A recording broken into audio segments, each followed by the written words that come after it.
Hey there, guys, what's up? This is Ellie, and welcome back to Eagle Eye Mysteries. Today's mystery is the case of the missing mink. Oh, it's a one time playthrough, so once I've entered the case, I'm unable to return to previous cases. Okay, let's enter the case of the missing mink. Let's go.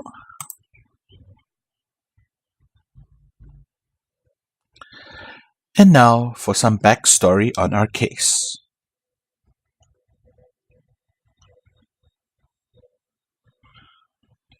Eagle Eye Detective Agency, Jake here. Jake, it's Nancy. Can you and Ellie come over to Mrs. Maniski's house? Her mink coat has been stolen.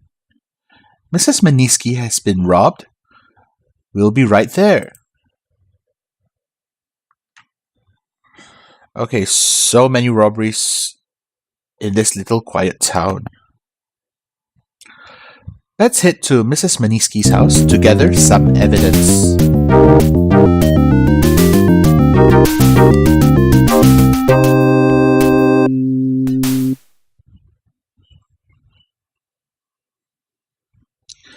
Mrs. Maniski is our next door neighbor. I hope we can get her mink back for her. Let's talk to them. I'm so upset. I've been out of town this week and I wasn't planning to return for 2 more days. I got a little tired, so I came home today instead, and my mink coat was gone. I always left it out on the coat rack in the front hall, but as you can see, it just isn't there. Could a burglar have broken in while I was gone? Oh, it's just awful to think about. Melinda Juiced was kind enough to feed my cats while I was away. Fluffy and Puffy just hate being all alone when I'm gone, so I left her my key under the mat.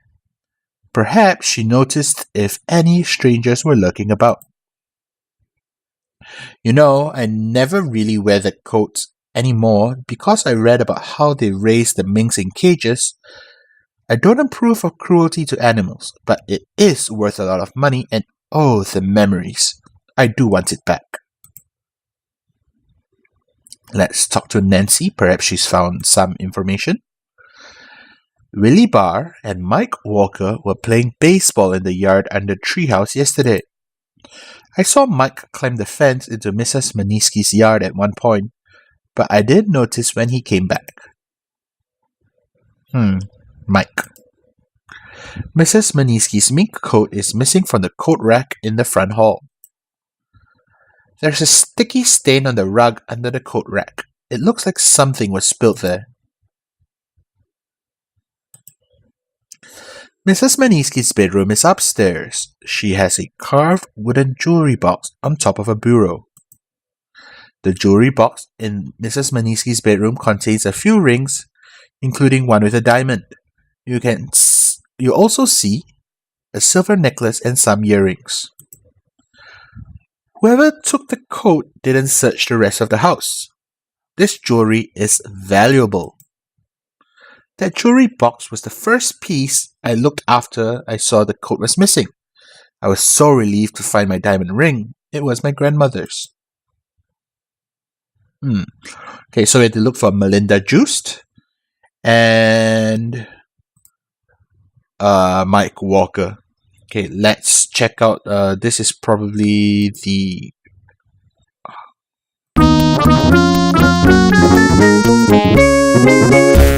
That's the neighbor. Perhaps she saw something. Let's check it out.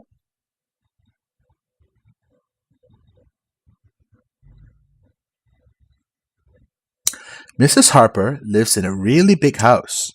My grandpa says that their family made a lot of money in the oil business 100 years or so ago.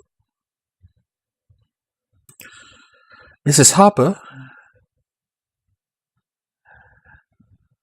is that your natural hair color? I can't tell. The graphics are a bit blotchy. Poor Mrs. Maniski.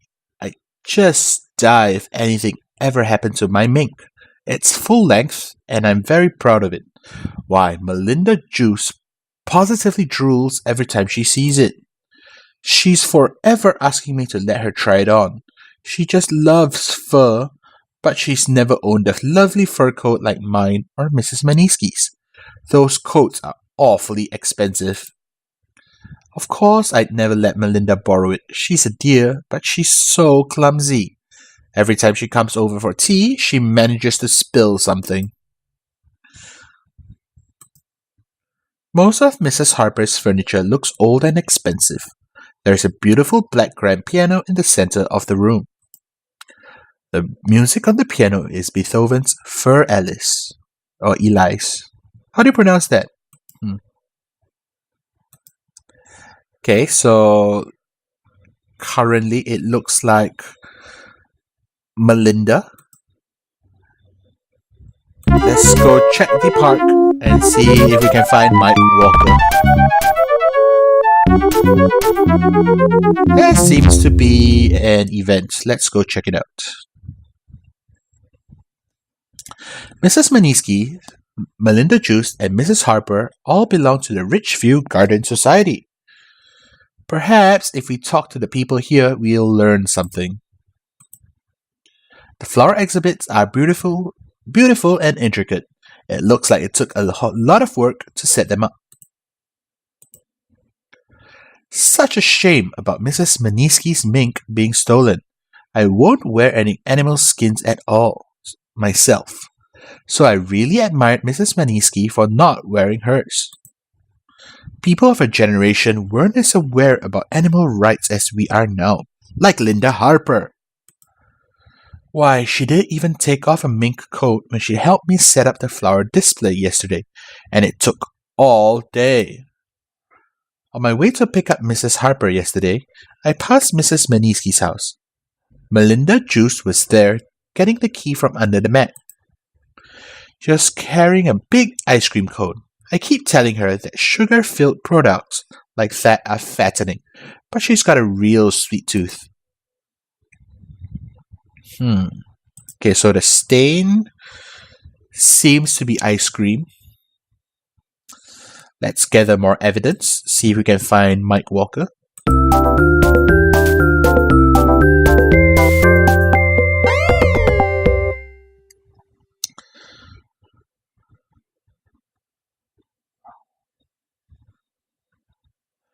Melinda Juice is acting manager at Medford's Jewelers. Let's see if she can tell us anything about the theft. So this is Melinda's workplace, I guess. Melinda Juice. Mrs. Maniski is back in town already.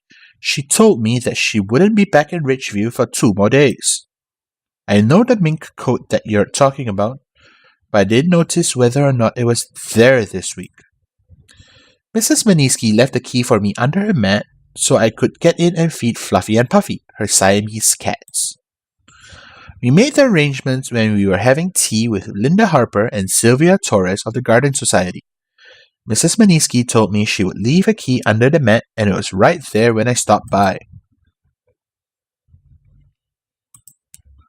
The desk in the office is covered with receipts for jewelry sales. There is a pad for messages next to the telephone.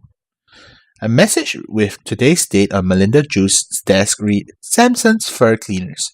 Pick up coat tomorrow 3 p.m. Medford's Jewelers is quite busy. A sign on the display case reads, Sale, diamond earrings 50% off. There are many customers looking at jewelry. Okay, looks like the case is getting a bit more clear, but let's gather as much evidence as possible before we point fingers. Quarter Time Video Arcade. That's probably where all the kids are hanging out.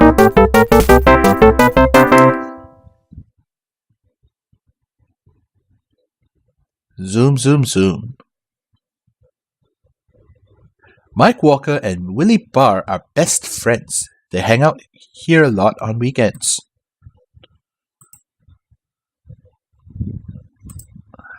Sure, Mike went into Mrs. Maniski's yard yesterday, but only to get our ball back. If she found it there, she'd never let us have it back.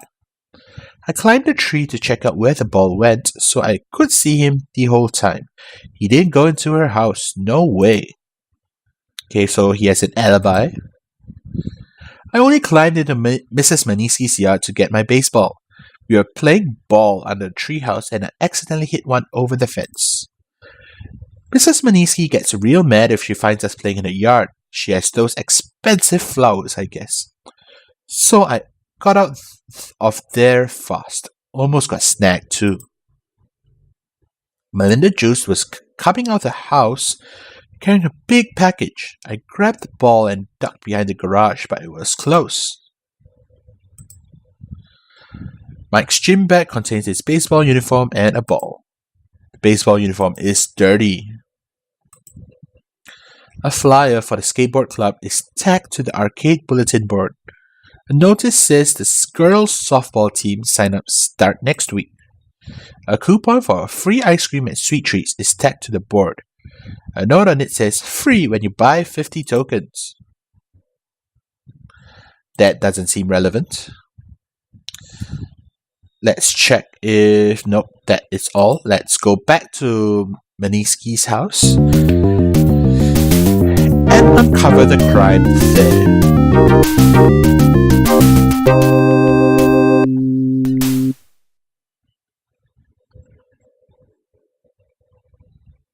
Okay. Let us solve this. I think we've figured out what happened to Mrs. Maniski's mink. Pick the 5 most important clues that show who you think has the missing mink. Okay, so this should be important.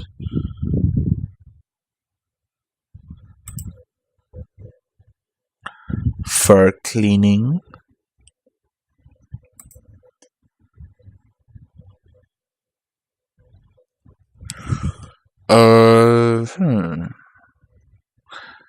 Leaving the house with a package. Clumsy. And ice cream. Those are the clues we need. Now, who do you think took Mrs. Maniski's mink? Of course, it is Melinda Juice.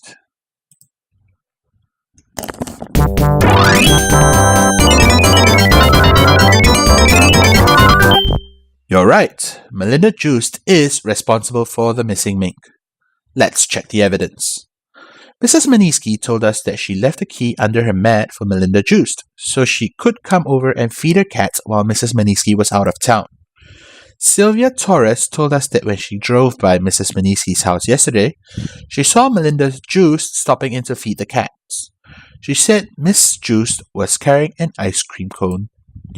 Mrs. Harper told us that Melinda Juice was always envious of a mink coat, but that she wouldn't lend it to her because she was always spilling things. Mike Walker told us when he went into Mrs. Maniski's yard to get his ball, he saw Melinda Juice leaving with a big package. We found a stain on the carpet under the coat rack that used to hold the mink. It looks like ice cream or some other sticky substance had been spilled there. When we stopped by Medford's, we found a phone message on Melinda Juice's desk. It was from Samson's Fur Cleaners and said she could pick up a coat tomorrow, but Miss Juice doesn't own a fur coat. Well, considering the fact that you shouldn't let kids wander around your property area, I think this sort of crime should all be on your head. Well, it isn't really much of a crime. She went to get it clean. She was probably going to return it. Look, guys, another thank you note for our scrapbook. Yeah, Mrs. Maniski was really glad to get her mink back. Ellie did a great job with that case. Let's take a look at that note. It's a Maniski's letterhead. Dear Ellie, I can't thank you enough for your help in retrieving my mink. Once we presented the clues you came up with to Melinda Juice, she confessed immediately. It seems that when she stopped by to feed Fluffy and Puffy yesterday, she spilled some of her ice cream onto my mink coat. She thought that I wouldn't be back in town for 2 more days, so she took the coat to Samson's Fur Cleaners to remove the stain. She had planned to return it before I came home, But I arrived earlier than expected, and rather than admit that she had been so clumsy, she thought she would use the key under the mat to secretly replace the coat tomorrow. My coat will be back tomorrow, cleaned and brushed, so I'm not at all upset. Please join me this afternoon for some of my special blueberry pie in appreciation of your fine detective work. Yours, Mrs. Maniski. And that wraps up that case. If you've been enjoying the series, do feel free to like, comment, and subscribe to the channel. For every little bit helps and is very, very much appreciated. Right, thanks guys for watching. I'll see you guys in the next video, and as usual, this is Ali signing out.